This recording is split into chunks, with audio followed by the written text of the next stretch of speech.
வணக்கம். இன்னைக்கு நாம 63 நாயன்மார் வரிசையில 3 நாயன்மார்கள் கதையை பார்க்க போறோம். 3 நாயன்மார்கள் கதைனா அப்ப ரொம்ப நேரம் ஆகும்லாம் நினைக்காதீங்க. கதைகள்லாம் ரொம்ப சுருக்கம், சின்ன சின்ன கதைகள் அவர்களுடைய கதைகள் தான் செல்சே தவிர அவர்கள் ஆற்றின திருப்பணி அளப்பரியது. அதனால சிவபதவி அடைந்தவர்கள். இதுல ஐயடிகள் காடவர்கோன் அப்படிங்கிற ஒருத்தர். அவர் பல்லவ நாட்டை ஆட்சி செய்து வந்தவர். குறுநில மன்னன் சக்கரவர்த்தி, பெரிய சக்கரவர்த்திகளுக்கு கீழே குறுநில மன்னர்கள் சின்னதா ஒரு நாட்டை அரசாட்சி செய்துட்டு இருப்பாங்க. அப்படிப்பட்ட இருந்தவர் தான் இந்த ஐயடிகள் காடவர்கோன் அப்படிங்கிறார். இந்த ஐயடிகள்ங்கிறது இறைவனுடைய திருவடிகளை குறிக்கக்கூடியது. இவர் மன்னராயிருந்து மக்களையும் நல்ல வழிப்படுத்தி அரசாட்சி செய்து இறைவனுக்கும் திருப்பணிகள் செய்துட்டு வந்தவர். இறைவனுடைய திருவடியே அதை விட பெரிய ஒரு விஷயம் எதுவும் இல்லை அப்படின்னு இறைவனுடைய திருவடிகளையே எப்பொழுதும் நினைவில் வச்சிருக்கிறவர்.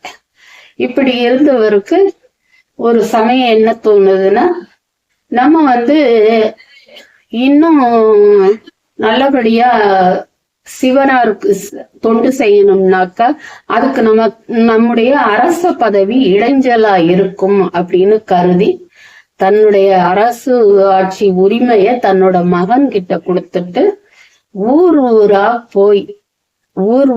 போய் ஒவ்வொரு சிவாலயங்களையும் தரிசித்து அந்த ஒவ்வொரு சிவாலயத்திலும் ஒவ்வொரு வெண்பா பாடியவர்.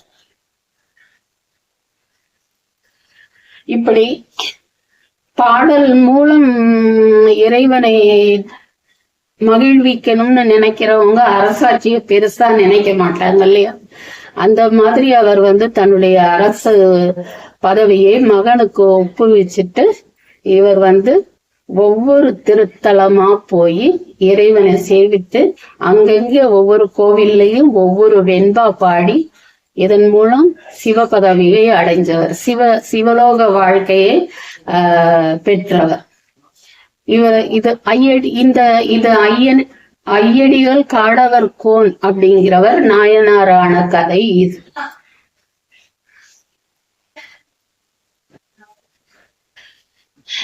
இவரை ஐப்பசி மூலம் அந்த இதுல அவதரிச்சதுனால அவர் ஆண்ட நாட்டுல அங்க இருக்கிற கோவில்ல இருக்கிற இறைவனுடைய கோவில்ல இவருடைய கதையும் இவருடைய பிறந்த நாளும் விமரிசையா கொண்டாடப்படுது. அடுத்ததான் நம்ம பார்க்க போறது கணம்புள்ள நாயனார் அப்படிங்கிற கதை. கணம்புள்ள நாயனார் சிவபக்தர், வேளூர் அப்படிங்கிற ஊர்ல பிறந்தவர். அந்த ஊர் மக்களுக்கு தலைவனாயிருந்தவர். நிறைய பெருஞ்செல்வமும் அதைவிட பெரிய நிதியான சிவபக்தியையும் கொண்டவர். சிறந்த சிவபக்தர். இவர் என்ன செய்யறாரு, இந்த கணம்புள்ள நாயனாருக்கு கோவில்கள்ல விளக்கெரிக்கிறது ஒன்றுதான் நமக்கு உண்டான நல்ல திருப்பணி அப்படின்னு சொல்லிட்டு கோவில்ல விளக்கெரிக்கிறதையே ஒரு திருப்பணியா செய்துட்டு வர. விளக்கெரிகிறதுன்னா இப்ப நானே கோவிலுக்கு போனேன்னா என்ன செய்வேன், சிவபெருமான் கோவிலுக்கு போனோம்னாக்கா அவர் அபிஷேக பிரியர், பெருமாள் அலங்கார பிரியர், சிவபெருமான் அபிஷேக பிரியர்னு சொல்லுவாங்க. அதனால அந்த சிவபெருமானுக்குரிய விசேஷ நாட்கள்ல நம்ம நிறைய நம்மளால முடிஞ்ச அளவு அபிஷேக பொருட்கள் வாங்கி கொடுக்கலாம். மற்ற நாட்கள்ல சாதாரணமா நம்ம போற நாட்கள்ல இந்த ஒரு முழம் பூ அப்படி வாங்கிட்டு போறதுக்கு பதிலா கொஞ்சம் போல எண்ணெய் கொண்டு போய் கொடுத்துட்டு அங்க இருக்கிற பாத்திரத்திலேயே ஊத்த சொல்லுவாங்க. விளக்குல நாம ஊத்தக்கூடாது, அங்க இருக்கிற நம்ம இந்த எண்ணெயை ஊத்திட்டு கொடுங்கன்னு சொன்னா அங்க இருக்கிற பாத்திரத்துல அர்ச்சகரே ஊத்திட்டு தருவார்.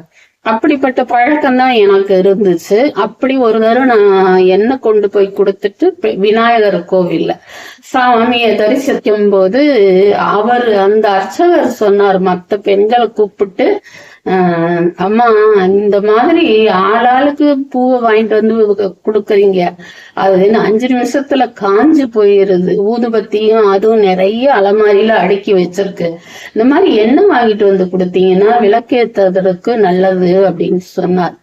அதுல இருந்து நான் வந்து அதையே கடைபிடிச்சேன். பூ வாங்கிட்டு போறதை விடவும் இந்த மாதிரி தினசரி நம்ம வாரத்துல ஒரு நாள் கோவிலுக்கு போவோம், 2 நாள் கோவிலுக்கு போவோம், இப்படி தினசரி உபயோகத்துக்கு நம்ம எண்ணெய் வாங்கி கொடுக்கறது ரொம்ப சிறந்தது. அந்த எண்ணெய் வாங்க கூட வசதி இல்லாத கோவில்கள் நிறைய இருக்கு. நானே பார்த்திருக்கிறேன். ரொம்ப சின்ன சின்ன கோவில்கள், காலையில 6 to 12 அப்படிங்கிற ஒரு நியதிக்கு அவங்களால அந்த அர்ச்சகர்கள் அங்க இருக்க முடியாத ஒரு இது. அதனால வந்து 6 மணிக்கு வந்து 9 மணிக்கெல்லாம் ஓடி அவங்க ஏதாவது அவங்களுடைய தொழில் இருக்கு இல்லையா, அத செய்யறாங்க. 9 மணிக்கெல்லாம் நடை அடைச்சிட்டு போயிருவாங்க. கிராமப்புறங்கள்ல உள்ள கோவில்கள்ல நல்ல செழிப்பான ஊர்களா தான் இருக்கும். ஆனா பாத்தீங்கன்னா 9 மணிக்கு எல்லாமே அர்ச்சகர்கள் நடை சாத்திட்டு போயிருவாங்க. அவ்வளவுதான். அவங்களுக்கு வந்து அங்கே மக்கள் வந்தாதான் அவங்க ஒரு 12 மணி வரைக்கும் இருக்க முடியும். பெரிய பெரிய கோவில்களுக்கு, நகரங்கள்ல உள்ள கோவில்களுக்கு போவாங்க. சுற்றுலா பயணிகள் போவாங்க. அவங்கள நம்பியே இந்த பெரிய கோவில்கள்ல திறந்து வச்சிருப்பாங்க. அதாவது அவங்களுக்காகவே இந்த பெரிய கோவில்களை திறந்து வச்சிருப்பாங்க. அதனால வருமானமும் வரும். ஏன்னா இந்த சின்ன கோவில்களுக்கு அவ்வளவா யாரும் போறதில்ல. அந்த ஊர் மக்கள் போனாதான் உண்டு. இல்லைன்னா நம்ம எதையாவது கேள்விப்பட்டு படிச்சுட்டு போய் பார்ப்போம்னு சொல்லிட்டு போனா உண்டு. அப்படி போகும்போது நாம வந்து விளக்கெறியறதுக்கு எண்ணெய் வாங்கிட்டு போனா போதும். இந்த நேத்து திடீர்னு கரண்ட் போயிருது இருட்டுல. அந்த நேரத்துல நம்ம வந்து வெளிச்சத்தை தேடுறோம் இல்லையா, அதுதானே முக்கியமா இருக்கு. கண்ணுன்னு 2 இருந்தா கூட கரண்ட் இல்லைனாக்கா கண்ணு தெரிய மாட்டேங்குது. அப்போ நமக்கு வெளிச்சம் வேணும். அது மாதிரி அந்த கோவிலையும் இருட்டடைய போடாம நம்ம விளக்கெறியறதுக்கு வழி செய்யணும். நான் எங்கேயோ போயிட்டேன்னு நினைக்காதீங்க. இந்த கணம்புள்ள நாதர்னு 2வது கதை சொன்னேன் இல்லையா, அவர் வந்து நிறைய செல்வமும் வசதியும் படைச்சவர். திருவிளக்கு எரியறதுக்கு பணி செய்யறதுதான் அவருடைய நோக்கமாவே இருந்திருக்கு. வருஷங்கள் கடந்து அவருடைய செல்வம் கொஞ்சம் இறைவனாருடைய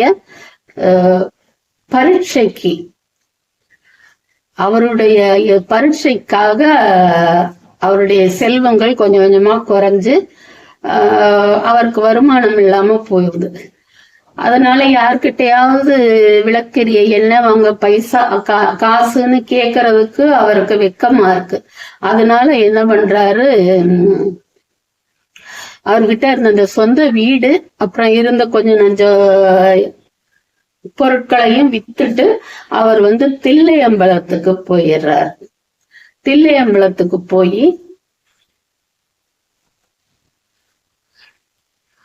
தன்கிட்ட இருந்த காசு பணத்தை வச்சு அந்த விளக்கேற்ற திருப்பணியை செய்துகிட்டு வந்திருக்கார். வீடெல்லாம் வித்துட்டு போனார் இல்லையா, அந்த காசு எல்லாமே கரைஞ்சு போச்சு. கரைஞ்சு போனதும் அவர் அசரல. தன்னுடைய உடல் உழைப்பாலையாவது இறைவனுக்கு இதை செய்யணும்னு சொல்லிட்டு புல்ல இருக்க போறார். வயல் காட்டுல விவசாயங்கள் இல்லாத நேரங்கள்ல புல்லெல்லாம் நிறைய வளர்ந்து கிடக்கும். இன்னைக்கும் பாத்தீங்கன்னா வயதானவர்கள் வந்து இந்த சாலையில அந்த புல்ல போட்டு வித்துக்கிட்டு இருப்பாங்க. ஆடு மாடு வச்சிருக்கிறவங்க வந்து வாங்குவாங்க. அது மாதிரி புல்ல அறுத்துட்டு வந்து வித்து அதை வச்சு விளக்கேத்தி இருக்காரு. விளக்கேற்றும் போது ஒரு நாள் அந்த புல்லும் விலை போகல. அதாவது விற்கவே இல்லை, யாரும் வாங்கல. அப்போ அவர் என்ன பண்றாரு, ஒரு விரக்தினால எது செய்தாலும் நான் நினைச்ச அந்த இது நடக்கணும், நான் நல்லது நினைச்சிருந்துச்சுன்னா நான் நினைச்சது நடக்கணும்னு சொல்லி அந்த புல்ல வைத்தே விளக்கேற்றார். புல்ல வைத்தே விளக்கேற்றும் போது அதுவும் அவர் நினைச்ச அளவுக்கு போதல. கடைசியில என்ன பண்ணாரு, தன்னுடைய திருமுடியவே விளக்கா எரிய வச்சார். திருமுடினா அடி முதல் கால் வரை, அப்படி அடி முதல் முடி வரை அப்படின்னு சொல்லுவாங்க.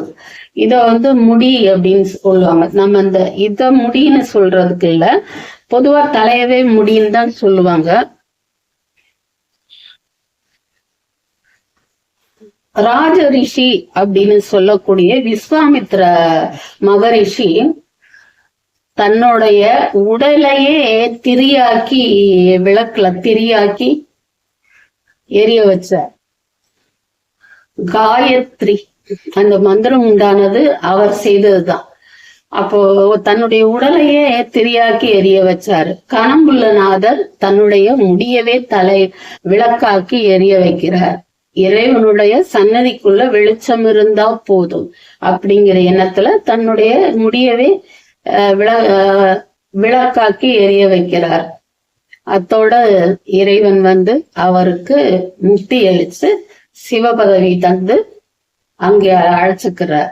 இதுதான் இந்த கணம்புள்ளநாதர் அப்படிங்கிற நாயனாருடைய கதை.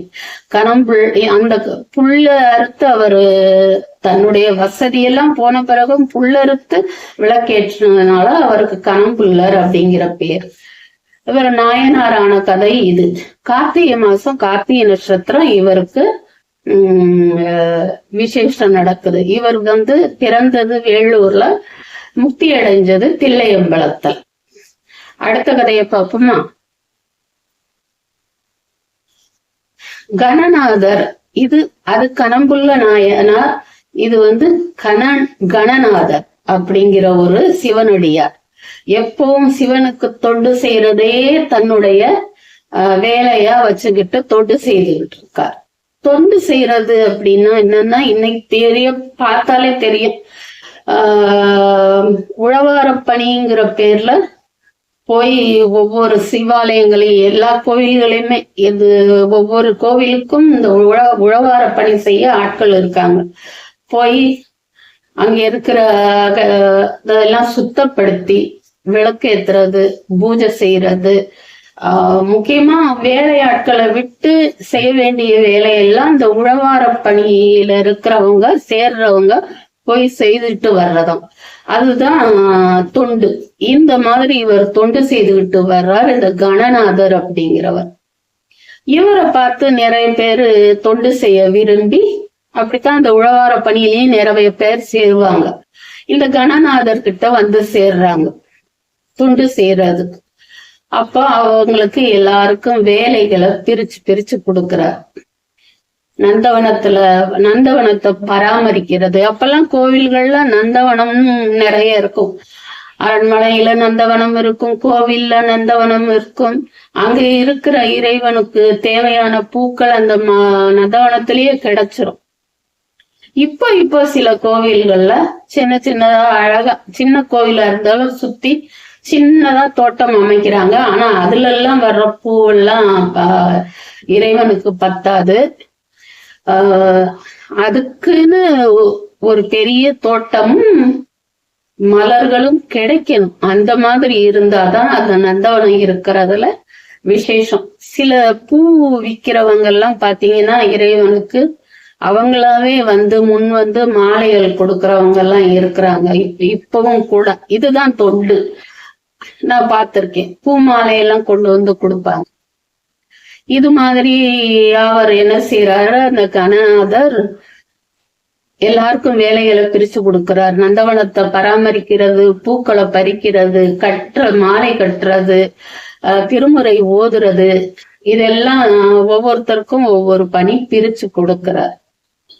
துறவியை போல இறைவனுக்கு தொண்டு செய்யறதையே நினைச்சு வாழ்ந்தவர். அப்புறம் பாத்தீங்கன்னா ஞான சம்பந்த பெருமானையும் இவர் வழிபட்டு வந்திருக்கிறார். இப்படி இறைவனின் நினைவோடே இருந்து தனது இறுதி காலத்தை சிவ பதவியை அடைந்து முக்தி பெற்றார் அப்படின்னு இவருடைய கதை சொல்லப்படுது. இந்த நாயனாருடைய கதை சொல்லப்படுது. கணநாத நாயனாருங்கிறது இவருடைய பெயர்.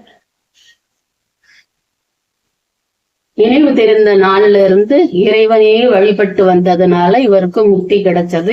இறைவனுக்கு தொண்டு செய்து வந்ததுனால முக்தி கிடைச்சது. இவர் சீர்காழியில பிறந்தவர். முக்தி அடைஞ்சதும் சீர்காழியில தான். அங்க இவருக்கு பிறந்த நாள் அன்று இவருக்கு குரு பூஜை நடக்குது. இந்த 3 நாயன்மார்களுடைய கதையும் சொல்லி முடிச்சாச்சு. கணம்புள்ள நாயனார், ஐயடிகள் காடவர்கோன், கணநாதர், இந்த 3 நாயன்மார்களுடைய கதையை சுருக்கமா சொல்லி இருக்கிறேன். ஆனா அவங்க செய்த செயல்கள் எல்லாம் கடல்லையும் பெரிது. அது மாதிரி இல்லைனாலும் நம்மளால முடிஞ்ச அளவுக்கு பஞ்சாட்சர மந்திரத்தை ஒரு தரமாவது ஓதி இறைவனுடைய அன்புக்கு பாத்திரமாகும். இந்த பதிவு உங்களுக்கு பிடிச்சிருந்துச்சுன்னா நாளைய பதிவையும் பாருங்க. இந்த பதிவை பார்த்ததுக்கு